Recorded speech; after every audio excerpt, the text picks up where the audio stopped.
ഇതിന് കൂട്ടുകാക്കുന്നതിന് ആവശ്യമായ പത്തിരിപ്പൊടിയാണിത്.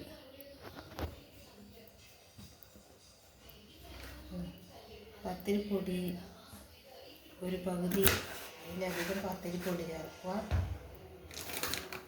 അതിൻ്റെ ഒരു മുക്കാൽ ഭാഗം പുട്ടുപൊടി. നല്ല സോഫ്റ്റ് ഉണ്ടാവും.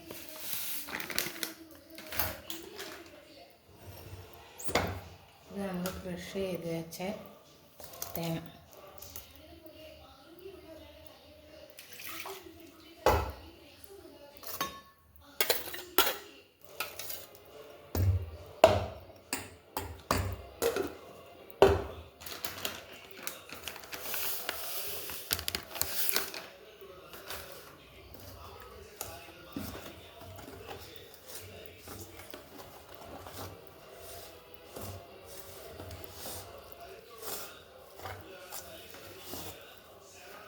വെറും പുട്ടുപൊടിയിലും ഉണ്ടാക്കാം, വെറും പത്തിരിപ്പൊടിയിലും ഉണ്ടാക്കാം. പക്ഷേ ഇത് രണ്ടും കൂടി ആകുമ്പോൾ നല്ല ഒരു പദം ഉണ്ടാവും.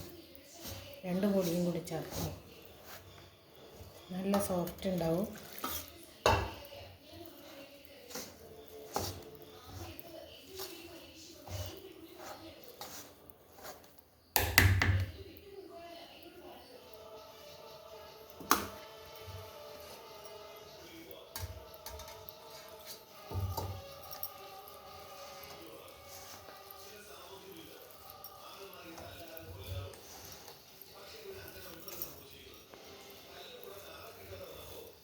അരിക്കിടുക്ക മനോഹരമായി ആക്കുന്നത് എൻ്റെ നാത്തൂനാണ്, അതായത് എൻ്റെ ആങ്ങളയുടെ ഭാര്യ. നല്ല ടേസ്റ്റിലും ഗുണത്തിലും ആക്കുന്ന അരിക്കിടുക്ക.